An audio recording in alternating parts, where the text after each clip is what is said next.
I want to make some money, get some bonuses, and hopefully get myself out of this camper. Like I said, my daughter's being born right after this fight, April 7th.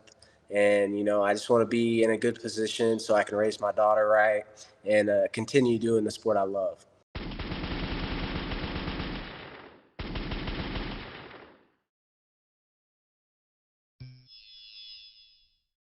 My next guest is back in action. Going to be taking on Christian Rodriguez as he welcomes him to the featherweight division. This is UFC Fight Night, March 16th. It's Issac Dulgarian back here on the program. Issac, how are you, man? I'm doing amazing, brother. Just been in fight camp, training. I've been sick the last few weeks, but still getting my workouts in, still grinding, and just trying to stay healthy. Well, that sucks. I hope you feel better. Something's going around. I've been sick this week, too. I think it's everywhere. People are getting something. But was this the right amount of time in between fights, man? Because I figured you might have got in there a little bit sooner. But again, I know it's always an evolution. Take me through sort of, getting this fight. And was this ideal timing for you? I wanted to fight one more time in 2023. I planned on fighting in November, December, but that just never came around. Didn't get a call. So, this was the next best date. It was originally scheduled for April 6th, okay. Is what they were trying to schedule it for, but my daughter's due April 7th. Oh, wow. So congrats. Asking Sean and Mick and all of them, I was like, can we please move the fight forward? And I'm super blessed they did, super grateful as well. That's great. Okay, well, there you go. Now, when they told you were fighting Christian Rodriguez, were you a bit surprised at all? Obviously, he's mainly fought at bantamweight. No, because they throw that name around. I've been getting thrown that name around for a while. Especially like when I was supposed to first debut against Argueta, they were talking about it, and then also for my debut, they were kind of throwing that name around. So interesting. I figured it would be an option eventually. I figured we'd eventually fight. Came a little sooner than I thought. I thought we'd both make it a little farther in our career, and then we'd fight. But here it is. Now we're doing it. Yeah, absolutely. And you must be excited to fight him as well, because there's a bit of hype with him, obviously, because he beat Raul Rosas, and then he also beat Cameron Simon as well as Dracus' teammate. So you kind of take note of that with the opponent, just because, again, he's got some pretty good accolades there too. Yeah, he's got some good hype behind him, man. He beat those two guys. I think those guys are a little bit overhyped, though. I think they're getting fed the silver spoon, and I think I'm a whole different animal than those guys. And also we're fighting at 45. I can make 35. It's just a hard cut, and I've been cutting weight my whole life. So until I feel the need to go down to 35, I plan on staying at 45 and, making my run. But I know when I do make 35, I'm in the top 15 right away. Interesting. Okay, so maybe down the line, maybe head down to that weight class. Stylistically, how are you looking at this fight with you and Christian? Christian's good, man. He's good everywhere. I don't really see a lot of holes in his game. He's a solid fighter all around. Same with me, though. I'm good everywhere, and I haven't got to show a lot of my skills in the octagon at all. I've basically all my finishes have went the same way, takedown, grounded pound finish. So I'm hoping and looking forward to showing some new skills and just showing exactly what I can do. Who have been some of the main guys at Factory X helping you get ready for this one? I know it's a big gym, but anyone you're working with a little bit more than others? Oh, yeah, I work with Yusuf Zalal every day.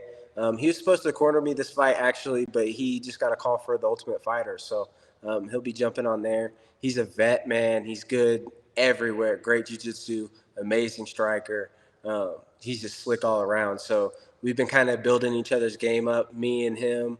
I go with Chris Gutierrez a lot. He was in the top 15 at 35. I think they just changed it, but he's another amazing fighter.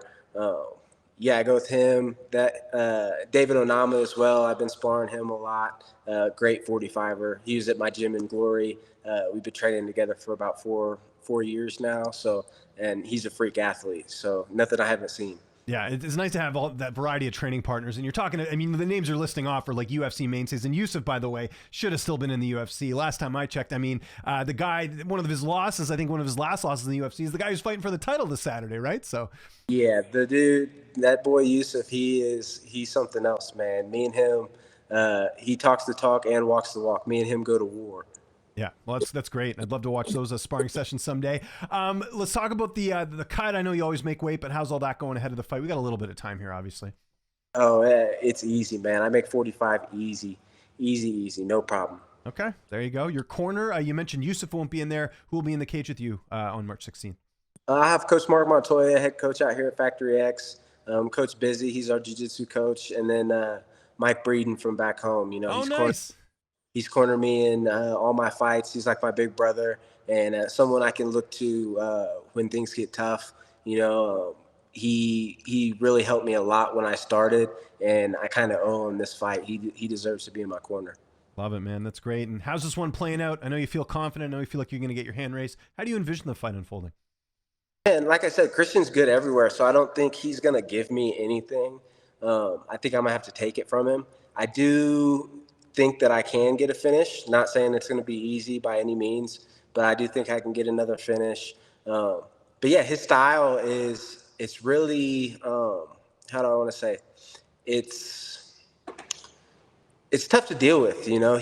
He's good in the turtle position. He's good working up on the cage. He's a good striker. So it's gonna be a good fight to show my skill set. And I think he's gonna push me to a new level.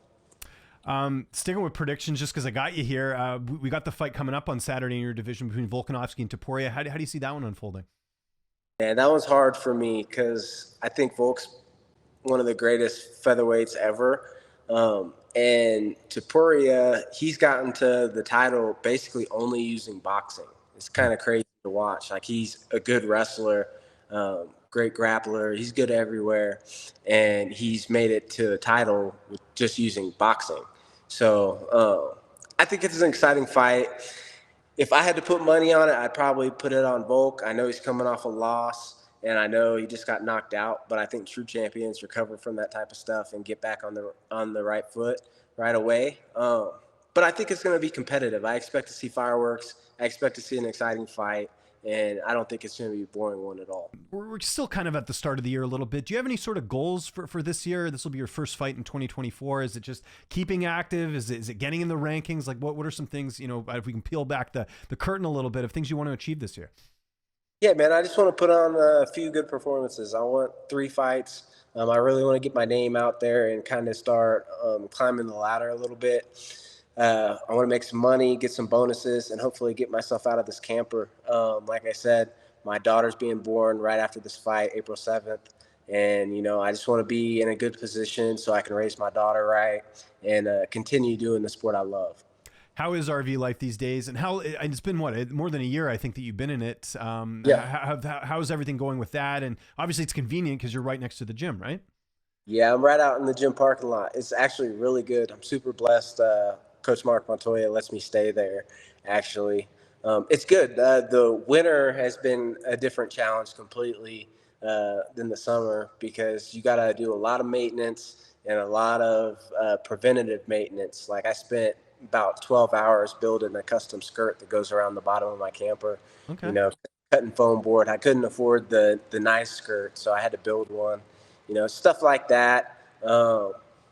It's good, man. My toilet broke last week, so I'm kind of in quite the predicament there because I can't fix it until we get good weather. But yeah, man, it's good. Just lots of fixing things, lots of little things, and we're kind of getting it ready for my daughter to be here. So here after I fight, I put a blueprint together. Basically, I'm building her like her own bunk bed, baby changing station, stuff like that, and taking out one of the couches. So Okay. it's gonna be a lot of work, a lot of fun stuff, a lot of updates, a lot of upgrades, but it's working out. Do you feel like in some ways, I know this is going to sound weird, but do you feel like in some ways the fact that you're living in an RV kind of makes fighting a little bit different for you in the sense of, you don't really have it's not, I'm sure it's not comfortable to be in an RV all the time, right? So it kind of puts things in perspective in terms of, being able to train, do all these things. And it's like you're working towards something. Like you mentioned, you want to get out of the RV at some point. Is that a little bit of extra motivation, just, being in that situation to be able to fight like this? Yeah, definitely extra motivation, man. I really think that it's just a different type of lifestyle. You're not comfortable. You don't have this big couch to sprawl out on and stuff. So we spend a lot of time outside, and I spend a lot of time in the gym. So really, the only time I'm in there is at night when we're winding down. So it's not too big of a deal. It's just a place for me to sleep and continue to chase my dream. Love it, man. Isaac, thanks so much for doing this. I can't wait for this fight. This is awesome. You, Christian Rodriguez, March 16th. If there's anyone you want to thank before we get out of here, any sponsors, any social media, I'll give you the last word. Yeah, I want to give a shout out to my boy over at Tap Mob. I got a shirt on, well, right here. I got a shirt on. He's been helping me out, giving me some of the best training gear on the market. Burn Factory podcast. Those guys show a lot of love to me. Randy Kernos, Buick Chevy, back in Kansas City. Those guys do a lot of work on my vehicles, help me out a ton. And then big shout out just to all my Armenian fans, and much love to Kansas City. There's just a shooting out in Kansas City during the Super Bowl parade. Sad things to see. There's a lot of violence out there, and I love that city to death, but we got to fix that stuff, guys.